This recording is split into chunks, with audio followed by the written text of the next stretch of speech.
is Binary Atlas. I'm going to be taking you through how full self-driving works in the Tesla Model 3. This is a 2019 version, but it has the latest full self-driving with the new computer and all the cameras and all that kind of stuff. So I'm not going to show you interstate driving. That's a little different. In full self-driving, I don't have the latest beta. I have, let's take a look real quick. All right, so I'm on 4.12.2, and let's get started. Now, I'll fast forward and do some things inside the video for you guys so you don't have to watch the whole drive, but we're going to take you through the drive, and then we're going to go to a parking lot. We're also going to show you Smart Summon and everything like that. So let's get going.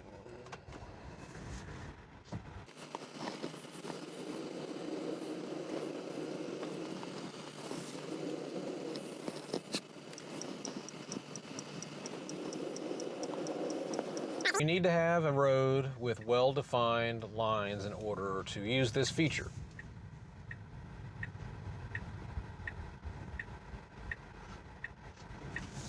You also have to keep your hands on the wheel and be ready to take over at any time. And hopefully I've driven this route several times now.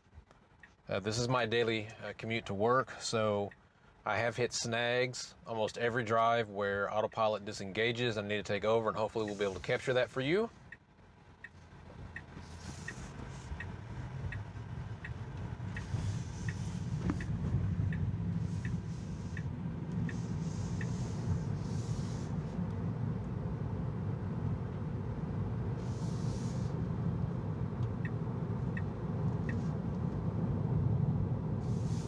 All right, so just like you saw just now, the steering wheel has to come up in order for you to know that full self-driving can be engaged. Now, it will not, just a minute ago, it will not come up if you're in the middle of an intersection. You cannot engage autopilot while in the middle of an intersection.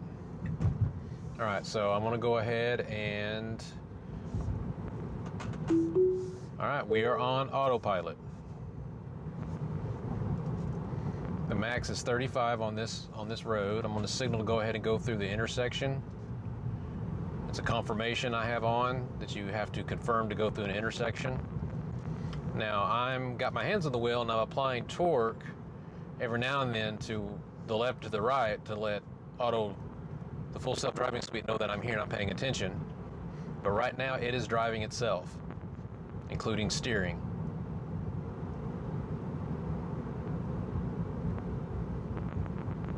Okay, we're slowing for traffic ahead. Now, if the traffic is ahead of you, it will follow through the intersection without doing a confirmation.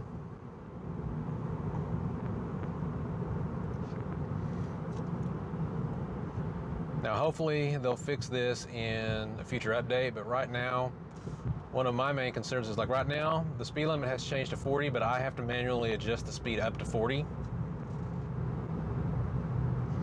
So I'm hoping they do better on the automatic speed changes.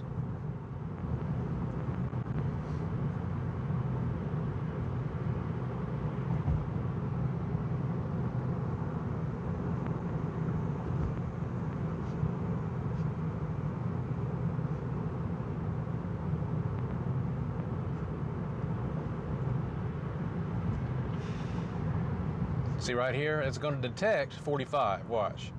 It's going to see this change to 45, but it does not change my speed. So I'm going to have to do that manually, going up to 45.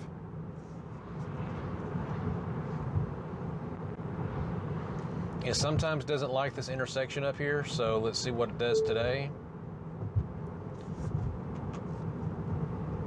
I've confirmed to go ahead and go through the intersection. Okay, it handled it pretty good today.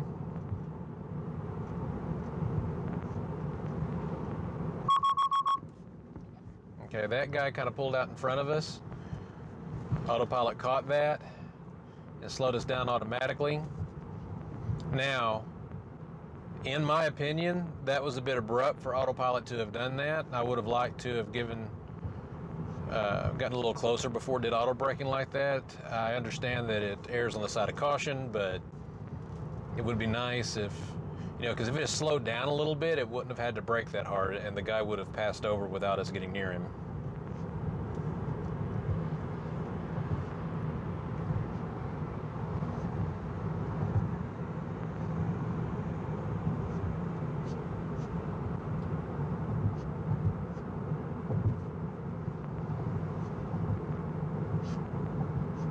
Okay, and that was autopilot giving me a warning to move the steering wheel a little more, so I did that, and the blue goes away.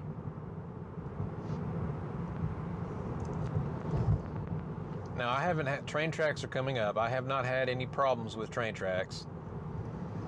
It detects that there's lights up above the train track, but it shows them as being not lit. So I'm not really sure what it would do. I haven't come across a train yet situation.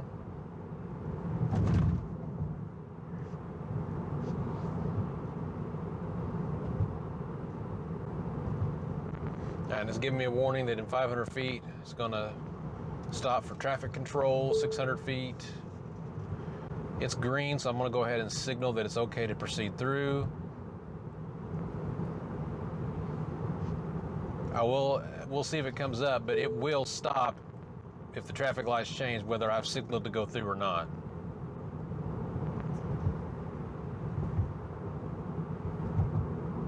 Okay, so it's handled those intersections well. We're going to have some major stop and go traffic, here in about a mile or so, when we get to the center of town.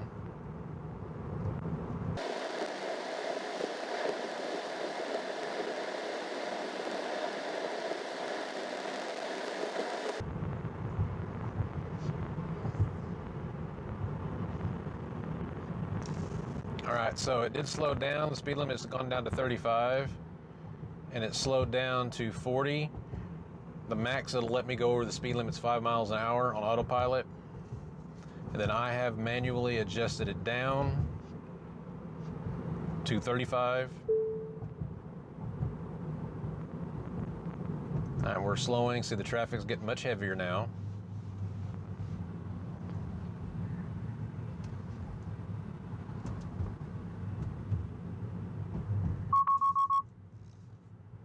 And see, and I don't know why it did that just there. There was no danger of anyone turning into us just then.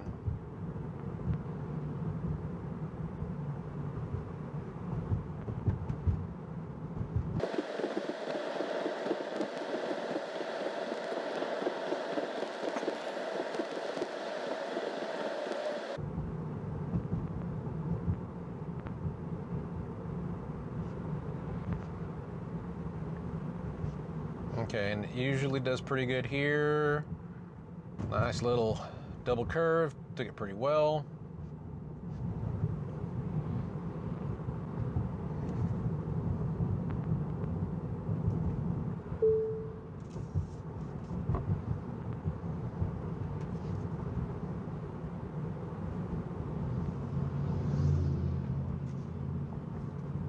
See, and it slowed down a little too much for that car that turned in front of us. They went through the intersection pretty quickly, so again, a little more aggressive than I would like.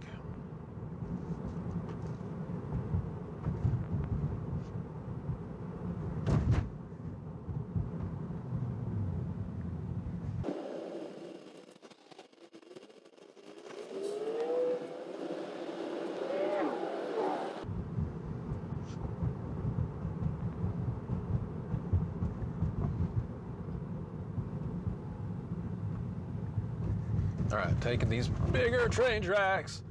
All right, did pretty good.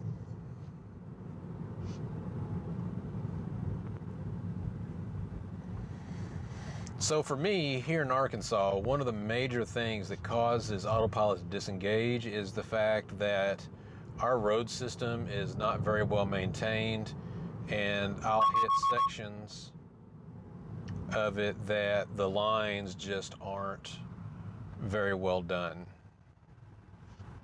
or have faded and not been repainted in a long time.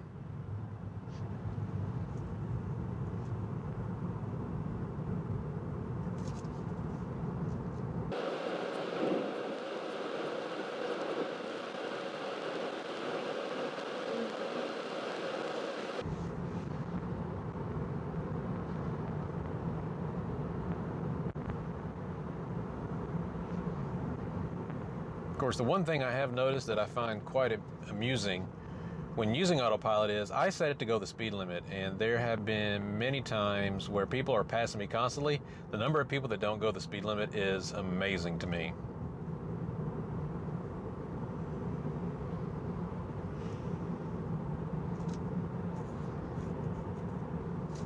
All right, so it usually disengages at the intersection coming up, so let's see what it does today.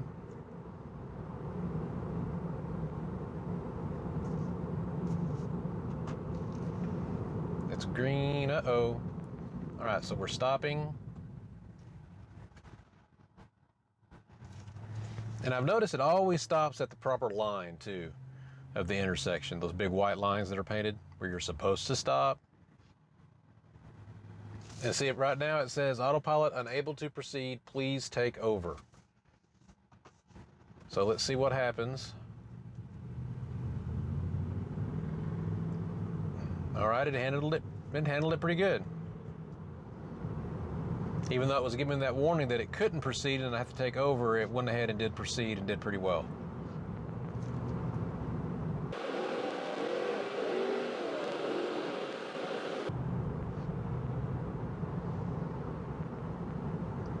So here in a little bit, I'm gonna have to manually disengage because even though this is full self-driving, it is not the new beta that has navigate on city streets. And I'm not navigating right now. This is basically a really advanced cruise control. And I'm gonna have to make a left turn up here, which means I'll have to disengage here at some point. So people do not like me going the speed limit. All right, so I'm gonna go ahead and disengage.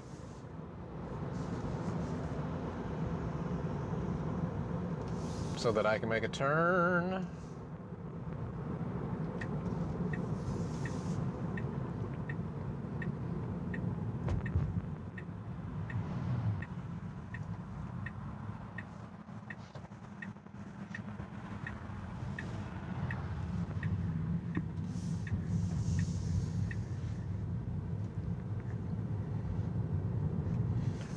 All right, so the autopilot section is pretty much done. I will start up a new recording here in a minute once we get into the parking lot where we're going to do some testing, and I will see you guys in just a bit. All right, guys, Binary Atlas here, and we are on a parking lot that is pretty much empty where I work so that we can try out some of the summoning features and show you guys some stuff today. It is beautiful, it is sunny, it is just the perfect day to try this. So what I'm going to do is I am going to get out my phone because you have to use the app on the phone. I am going to connect to Papa Smurf. That is what I have named our wonderful thing here. And I'm going to show you the first basic feature of the auto summon, okay? So what I'm going to do is I'm going to simply back the car up and pull the car forward.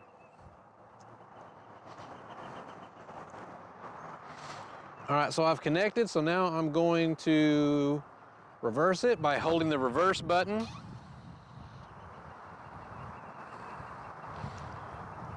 This is really great for getting in and out of tight spots, parking wise. I use it all the time at home in my carport when I need to back it out to wash it, which is going to get done today. All right, and you're done. So summon is stopping. So what I want to do is I'm now going to pull it forward.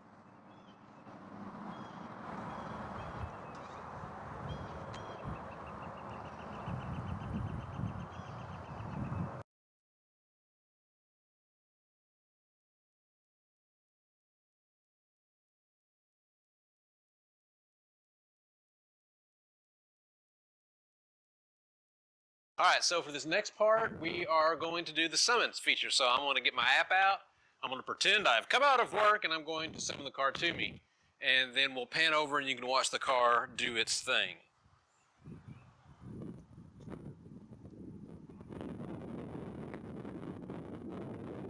All right, so I'm connecting, I'm doing summon. So I have it set up to where I have to hold the smart summon button.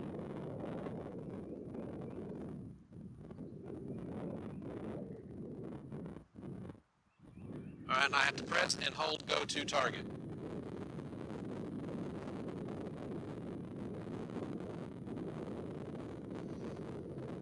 Now I will tell you one thing about this smart zone feature: it totally ignores all the lines in the parking lot.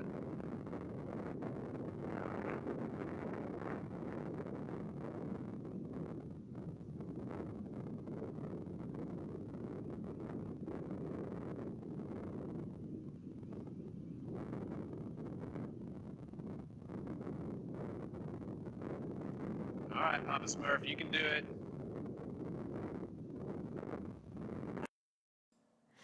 So sorry about the wind noise. I wasn't prepared for it. I am learning editing and tried several different methods I found online. I couldn't remove the wind noise. So as you can see, the Tesla summon feature for the parking lot is really buggy. I would not trust this feature. I would not use it. You see how it's ignoring lines, it's going through parking spots, it's backing up and forth. I mean, this is an empty parking lot. Imagine doing this in a full parking lot. I might try it in a full parking lot eventually and see if it does any better, but right now it's not something I would trust. Again, I apologize for all the wind noise, but this is Binary Atlas. I appreciate you guys taking the time to watch this video. If you liked it, please hit the thumbs up button, subscribe to the channel, hit the bell icon to know when stuff's coming. And if you have anything you would like to see on the Tesla or any specific videos made, please let me know in the comments section below, and I will answer questions and respond as quick as I can. Again, thank you, and I will see you next time.